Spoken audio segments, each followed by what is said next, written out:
Thank you, choir. What a blessing. And thank you, John. And I look forward to hearing you again at 11. He was here. There he is. Kind of threw me off. That's what happens when y'all move. Just be aware. Some of y'all get me every week. We continue this morning a sermon series about how God heals.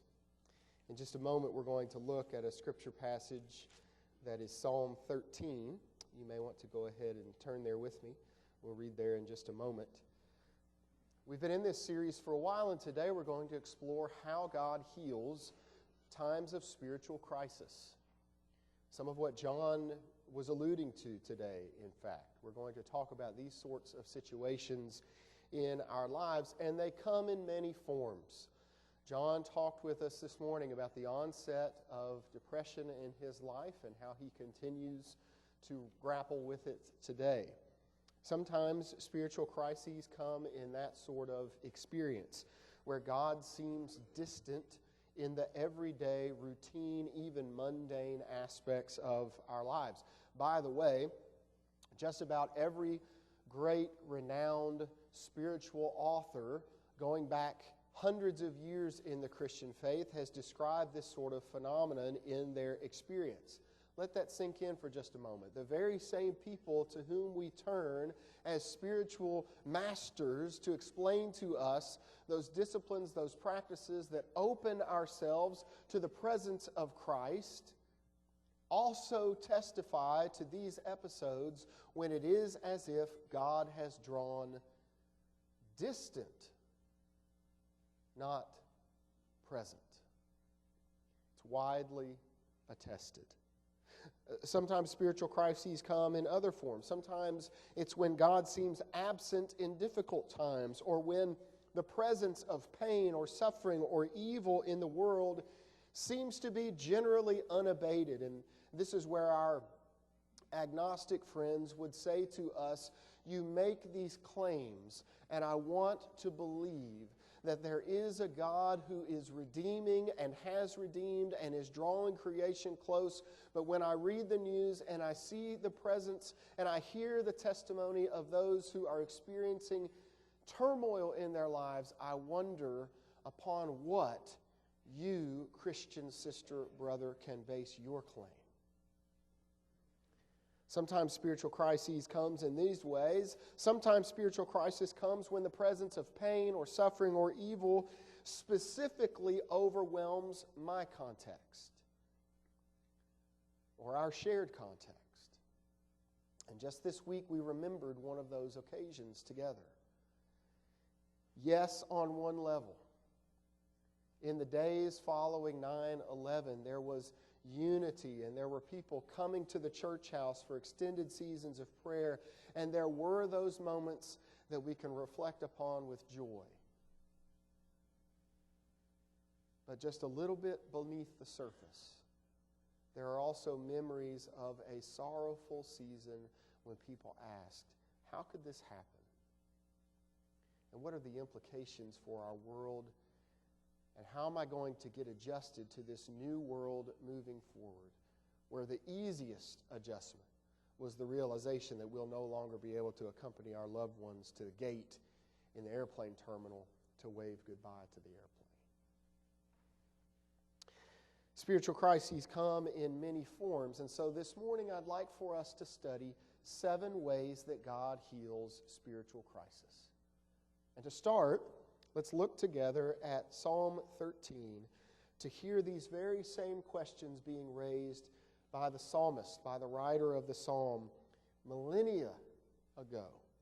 Psalm 13 in its entirety, starting at verse 1. How long, O Lord? How long, O Lord, will you forget me forever? How long will you hide your face from me? How long must I bear pain in my soul and have sorrow in my heart all the day long? How long shall my enemy be exalted over me? Consider and answer me, O Lord my God. Give light to my eyes, or I will sleep the sleep of death.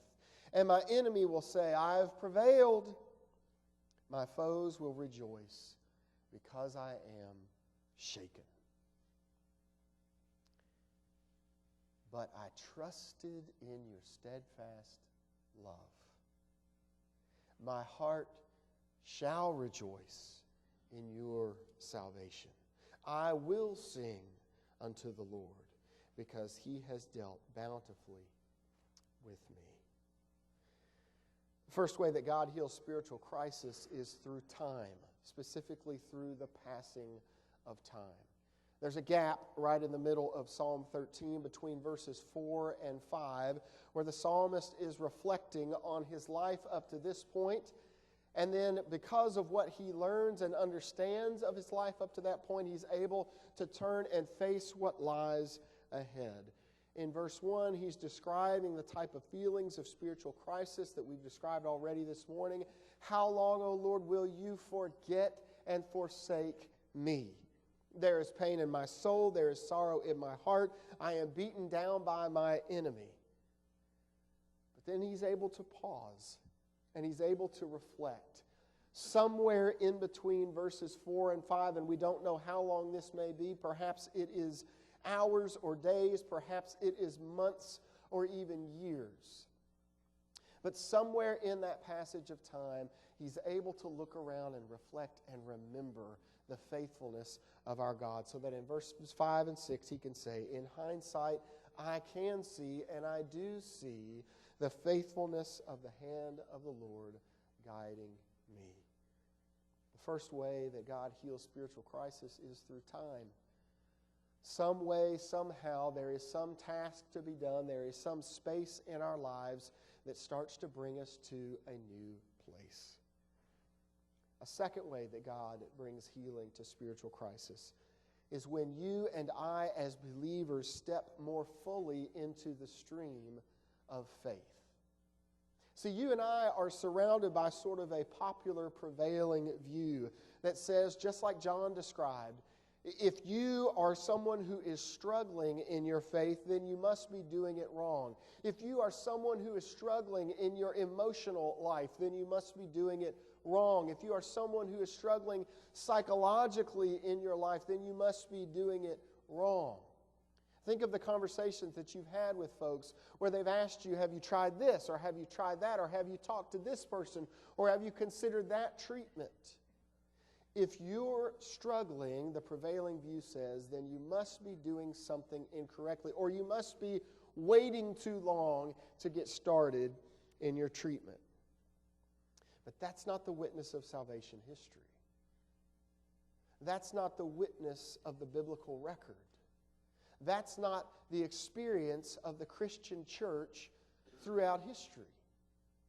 No. Salvation history says there is the presence of the healing, living, and loving God with us, even in the midst of our suffering itself. Now, psychologists and authors will tell us that the very worst suffering takes place. The type of suffering that is just about unbearable takes place in times that it does not have meaning. Right? You and I are familiar with suffering that has meaning to it, whether it's psychologically or even just physically. If we were to poll the room, there are people in this room who pay dozens, if not hundreds of dollars a month so as to inflict suffering on your life because you know it leads to greater good. We call that a gym membership. Or you consult with someone who restricts your diet in certain ways that bring you perhaps no pleasure, and yet you know that a combination of these things, of fitness and diet, is going to bring about greater cardiovascular health or even just muscular improvement, because now medical scientists are telling us that to exercise also does wonderful things to repair the neurons that are firing and trying to connect with one another in our brains. We understand the connection between suffering and meaning, which is why psychologists tell us that the worst type of suffering is the suffering that feels to the person suffering as if there's no meaning attached to it. The easiest way to fall into that type of suffering, the suffering that does not have a sense of meaning accompanying it, is when we lose a sense of context. It's often accompanied with the phrase or with the feeling, my tragedy is the first of its kind. My feeling, what I'm experiencing, what I'm going through is the first of its kind. My questions or my conclusions are unique. They're the first of their kind, which is why the next time somebody pulls you aside and tries to tell you that you really need to read the work of one of these celebrity atheists, just keep in mind that the arguments of the celebrity atheists are the very same questions that have been raised by theologians and the faithful church for hundreds upon hundreds of years. And if the celebrity atheists would ever just happen to wander into a theological library, they would discover that their questions and their conclusions are not unique to them at all. And in fact, that type of wrestling, or excuse me, we're in Kentucky, that type of wrestling is not unique to them at all, and it is shared widely in just about every branch, in every tradition of the great tree of the Christian faith. Many of you will remember the name Elie Wiesel. Wiesel won the Nobel Peace Prize in 1986 because of a lifetime of humanitarian service, of theological publishing, and humanity, all these wonderful things that he did with his life. And what made him so special was not those things. There are lots of people who work on those things, but because he did those things as a survivor of the Holocaust and the camps themselves. The year after he won the Nobel Prize, Wiesel was interviewed, and one of the questions from that interview went like this: how do you reconcile the ideas of providence and silence? Providence and silence.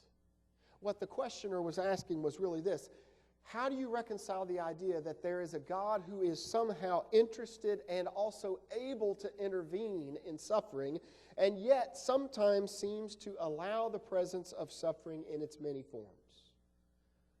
That's a huge question.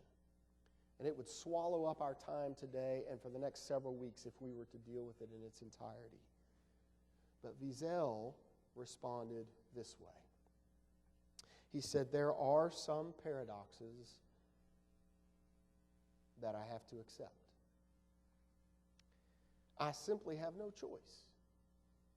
He said that particular one, that particular paradox between providence and silence, the God who is able and inclined and powerful enough to intervene, and yet a sense that God has chosen not to sometimes, that particular paradox is essential, and it is equally essential to face it, right? Not just the question, but the dealing with the question is equally essential, though I've found no way to resolve it. I do not understand it now, and I never will.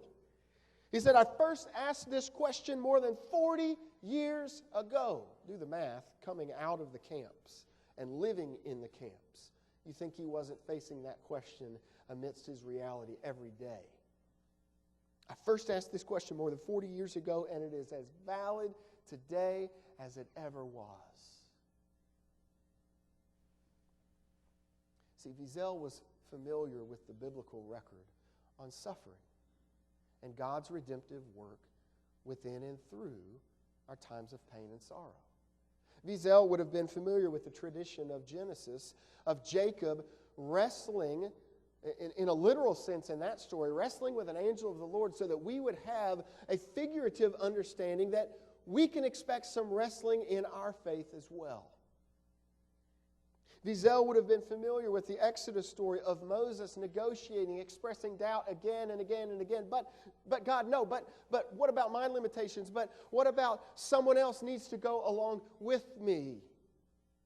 Wiesel would have been familiar with the tradition of Esther, who was faced in the moment of the potential eradication of her entire people. And if you're not familiar with the story of Esther, just consider if Esther had failed, or if Esther had said, no, not me, and her people had been eradicated, what that would have meant for a world without Jesus of Nazareth some several hundred years later. But faced with a pronouncement that was to lead to the eradication of her entire people, Esther said, "Who's to say that I was not brought here for such a time as this?" In the New Testament, think of the story of the Apostle Paul, who would write of the thorn in his flesh that he prayed, not just episodically, but consistently throughout his life, "Lord, won't you take this thorn from my side, this thorn in my flesh," whatever that is, whether it was a physical malady or a psychological impairment or a relationship that was broken or any of the other number of theories about what that thorn might have been. Paul did not allow that. He did not permit it to rip his faith from himself. Instead, he continued on in his faith, sharing the good news, traveling as a church planter, establishing in synagogues and in communities all over the ancient Roman world a foothold for the gospel, and advocating for Gentile Christians, of whom this room is pretty well full today. Or the story we studied last week, the story of Mary and Martha, who said to Jesus, "Lord, if you'd come on time. Lord, whatever you were doing, we're sure it was important, but Lord, if you would have left it behind when we sent for you, and if you would have come then, you would have made it in time, with the result that our brother wouldn't have died." Do you hear them wrestling, straining, struggling in the turmoil of making sense of their faith? And most importantly, is this not at the heart of the message of the cross of Christ Jesus? The very one who was the Word made flesh, the one who was with God and was God and participated actively in creation, took on flesh to dwell among us, to suffer with us in the living of this life, and then went to the cross to suffer for us.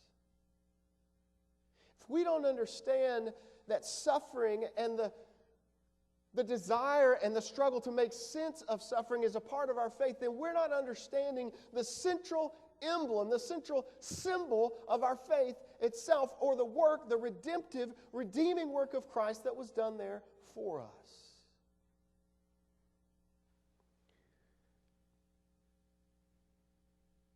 If we step more fully into the stream of faith, we may start to understand such things and recognize the healing hand of God with us in these moments. Third way that God brings healing in times of spiritual crisis is through meaningful work in a place of deep relationship. If that sounds like the sermon on calling and vocation from a few weeks ago, it is. I encourage you to go back onto the website and find that sermon, and you can dig in there to hear more fully about calling and vocation. But there is this phenomenon that even for people who are mired in terrible hurt, people who are trapped in what they believe to be inescapable circumstances, even there, they are motivated. We are motivated by human suffering. So many times the way that God brings us through and out and beyond our times of suffering is as we care for others. It doesn't replace our suffering. It doesn't simply make it go away. It doesn't make it as if it never happened, but it begins to bring a transformation in our lives. We begin to recognize a sense of value and a sense in direction in responding to the hurts of others. We gain a sense of appreciation of the privilege that I have to walk with other people. Sometimes this happens in a whimsical sort of way. Right? I tell people all the time, once we get past Labor Day and everybody's back in school and back into the swing of things, I tell people all the time, if you're having a bad day, if your week is off the rails and you're not sure how to get it back on track, and you're free on Wednesday at 11 to pop in here for preschool chapel, to see the kids as they sing about having so much to be thankful for. There's a whimsical, there's a lightness to that that sort of sets some things in proper perspective. Sometimes it's not so lighthearted. Sometimes it is heart-wrenching. And I can tell you the times when I am participating in my own personal struggle, or when something makes me feel as if the rug has been pulled out from underneath me, there are times when I am so grateful for the sense of calling that you as a church have participated in shaping within me, particularly over these last 10 years. And in those low places, how can I not go to be with another when the end of life is drawing near, or at a time of sorrow, or at a time of hurt? There is meaning in our sense of meaningful work within deep relationship. A fourth way that God brings healing to times of spiritual crisis is through the structures of our faith. The psalmist wrote it this way at the beginning of Psalm 122, "I was glad when they said unto me, let us go into the house of the Lord." I don't think that's an archaeological statement. I don't think that's an art history comment. This is a person who is deeply connected, deeply rooted within the worshiping and fellowshipping and serving community of the house of God in Jerusalem thousands of years ago, who says, it gives me joy to go there. Yes, the place is impressive. Jesus' disciples commented on that some hundreds of years later. But what the psalmist is really saying is something like this: that's where my people are. That's where we share life together. That's where the transcendent presence of the Lord finds me and meets me there. That's where we participate in Sabbath. This wonderful set of holy habits that God has offered to us to say, you can choose to do this or not, but if you follow Sabbath, you'll find it gives structure and meaning to your life, and if you don't, you'll find yourself missing and wishing that you had structure and meaning in your life. The house of the Lord is where we find things like lament, which are scattered all across the Psalms, not just in Psalm 13. As people of faith for generations, as the psalmist raises again and again and again, what in the world is going on in my life with you, O God, and yet in you I will place my trust. It's where we find theological wrestling. It's where we find the calendar of the people of God and all of these other ways that God and God's people through the ages have said, we can get through this together and have the life that God intends for us if we will share in these practices and habits as one. A fifth way that God brings healing in times of spiritual crisis is through a sense of story. A sense of story, a sense of narrative. For the people of God, a sense of story, a sense of narrative has shaped our collective identity. Because particularly for those of us as Christians who have been grafted into the great tree of the faith that goes back further in the Jewish tradition, then we get the opportunity to share into the sense that we've been there before. Right? People have asked the question for the last 80 years now of how the Jewish faith was able to survive the reality of the Holocaust. And the answer is they'd been through it before. There were resources available to them through their tradition that are available to us as well, a sense that we've wandered before, a sense that we've struggled before, a sense that we've been persecuted before. And so these may be muscles that have atrophied a bit because we haven't used them in a while, but at least they're there.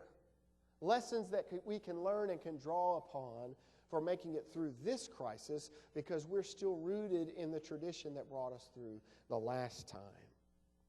What we remember then starts to emerge. Whether it's the good times or the hard times, whether it's the phrase that we utter in the life of this church, every time the lid comes off the baptistry and the water comes up, remember your baptism. Right? After the service, we're going to celebrate with this person, this new sister, this new brother in the faith. But in the meantime, as that person is even coming into the waters of baptism, remember your baptism. And that place in your life when you said yes to Jesus and you told someone else that God was making all the difference in your life. This is why we say sometimes to ministers in the faith, remember your ordination. I had a message from a fraternity brother this morning who serves a sister congregation in another state, and he said, please pray for me, and he poured out for me This is what life is like for me trying to relate to this congregation. He's miserable. He's miserable. And I wrote him back and I said, I'll be glad to pray. Thank you so much for entrusting me with the information about what's happening with you in your faith community. In those moments, ministers say to one another, remember your ordination. Remember that somewhere along the way there was a congregation that says, we see it, we see the spark, we recognize the calling upon your life, and we would call you. We can see you serving in the life of this congregation. And sometimes that's all that a minister has to continue on. We'll come back to that in just a moment.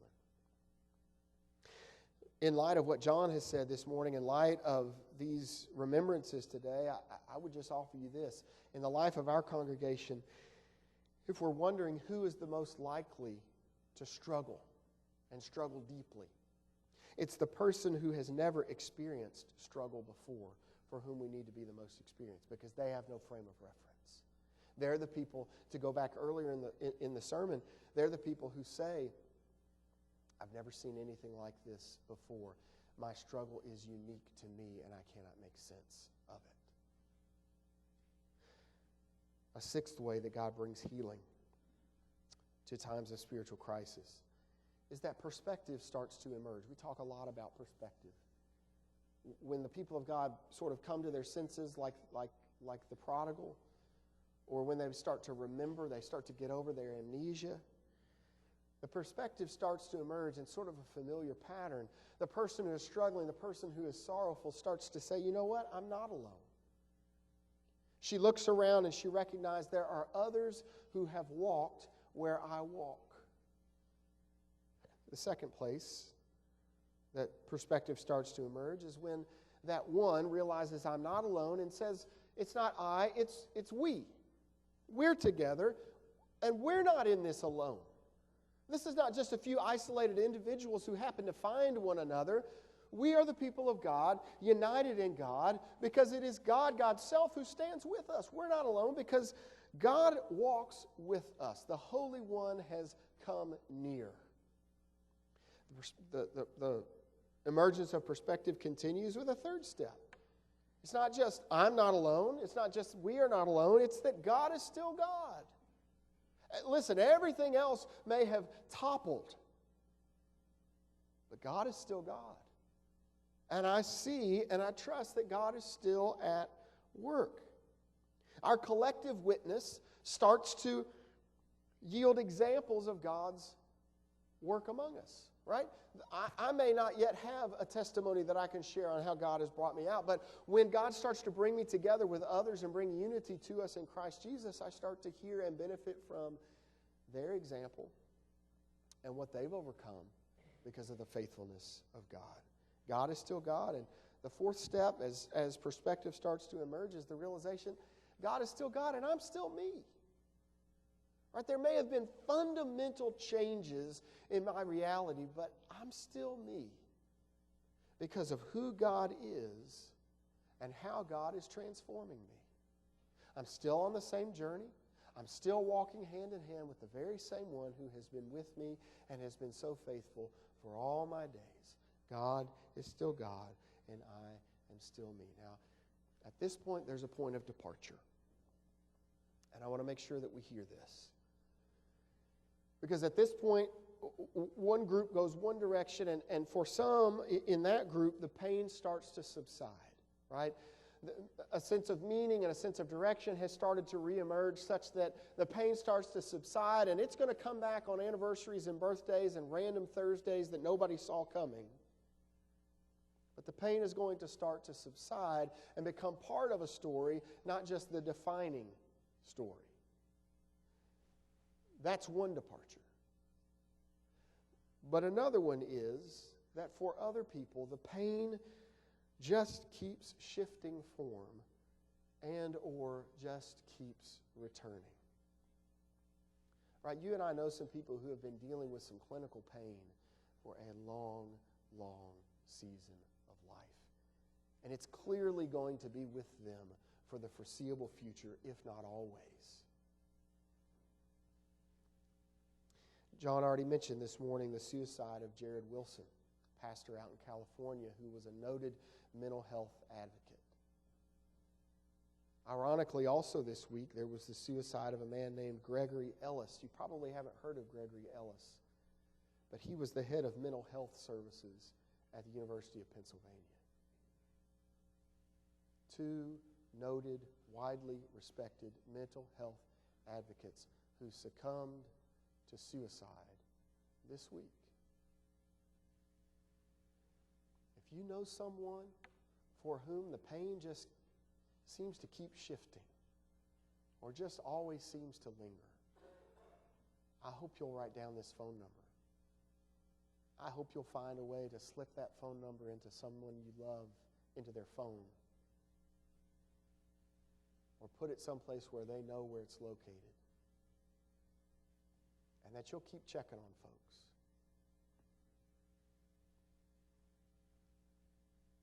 John told us September today. We got to walk with John. Every August, every September, October.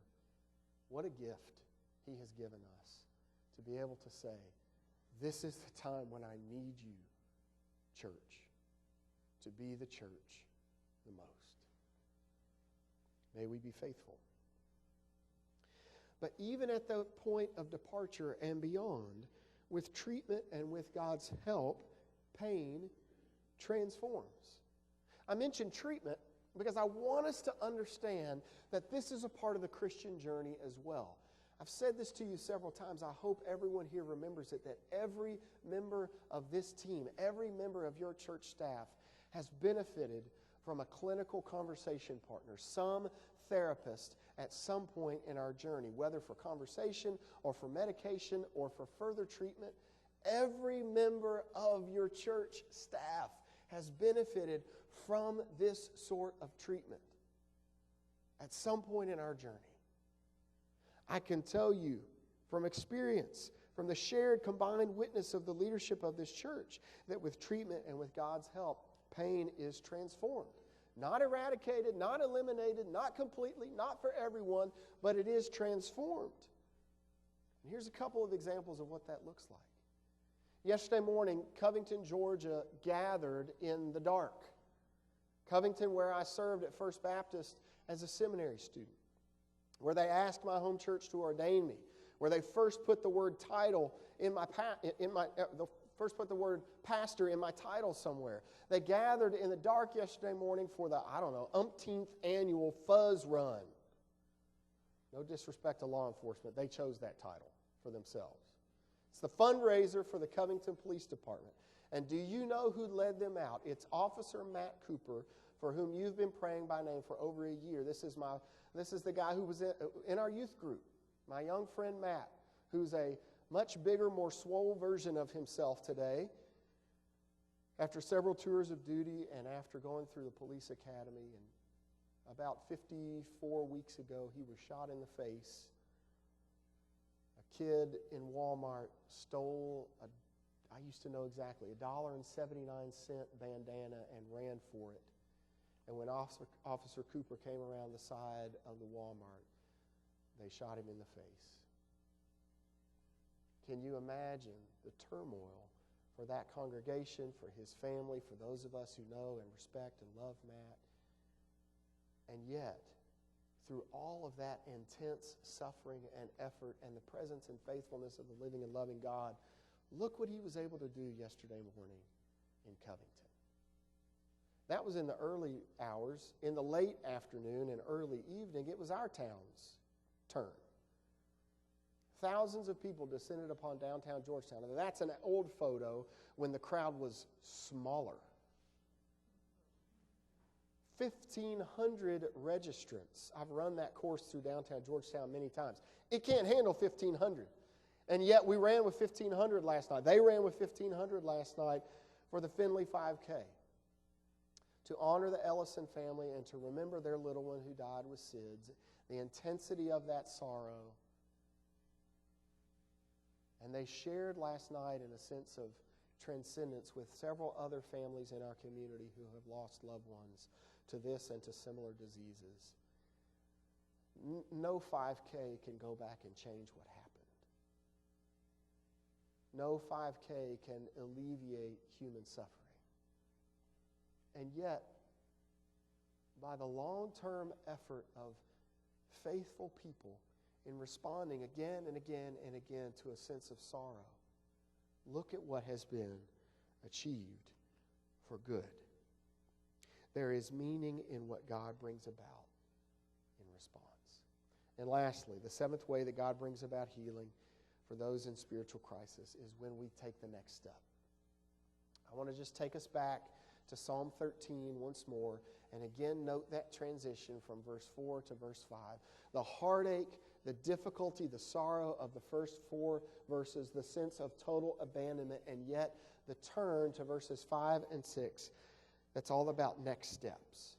I trust that you are with me, God. I rejoice that you have saved me, God. I will sing because I'm starting to see how unlimited your care has been to me. One last story. This past week I celebrated something in the life of our congregation and in the life of our community. You know, I grew up in this town, and I remember some early sort of faltering efforts at racial reconciliation or racial repair, as it's more commonly called today. I remember some times when people from different parts of town and different congregations would come together, and I remember some special events. I've shared many with you many times. I remember gathering at First Baptist on a Sunday night, and when we sang, "When we all get to heaven," we thought the roof was going to blow off of that historic edifice. I can remember some youth rallies, and I can remember a basketball tournament where it was supposed to be that 2 particular teams would end up in the tournament, and the 2 wrong teams ended up in the tournament, and a bunch of people from a different part of town left angry. And what I don't remember of any one of those instances was the next step. We would do a sort of a one-off meeting, a standalone meeting, and then there would never be any follow-up. And again and again and again, because of the lack of continuity, there would be people expressing hurt, a betrayal of trust.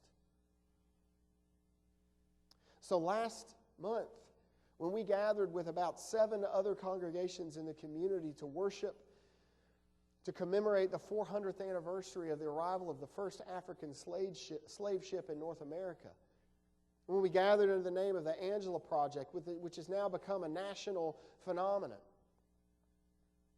I was overjoyed that we were able to announce then the next meeting will be at Georgetown Baptist Church on Tuesday, September 10th. It could have been anywhere. But the fact that we were able to say the next meeting meant that we collectively, in the life of our congregation and sister churches across the community, were saying there's still work to be done, and we're going to work together. Not just when the NAACP calls us and says it's time to march for Martin again. Not just when the Office of Diversity at the college says it's time to do the Ed Davis Ball again. But the people of faith in the community saying it's time for us to come together again for healing was a next step. A next step that we failed to take again and again and again across my lifetime. And our fellowship hall on Tuesday night was full. All the cookies that I bought, thinking that there would be some that I could take home, were taken. There was coffee left over, so it was all right. It worked out. But it was a wonderful, wonderful moment to look around and recognize the shared recognition in the faces of our fellow believers. There's more that we're going to do together. Please don't hear me say that God heals in a sort of methodological sort of way. Please hear me that I am saying our God is a healer. Sister, brother, if you're recognizing the call of home today and you're needing to come home to Jesus, if you're needing to find a sense of healing in the Lord God, we ask that as we sing this next song, you would share that decision with us. If you're ready to say yes to Jesus, to receive Him as Savior and Lord, let it be known today. If you recognize that you need these sisters and brothers to walk with you through life's faith journey, we would love to receive you. We would count it a privilege to be able to journey alongside you. If others are needing prayer, if others are seeking a sense of transcendent meaning in your life and you're needing to enter into conversation with someone, or if you today are struggling in the grip of depression and need someone to talk with you about resources, don't let this moment pass you by. We ask that as we sing this next song, we would be doing so in a spirit of response, that you would come and share or stay after the service and share how we can be a blessing unto you. However it is that you need to respond to the work of the Holy One, move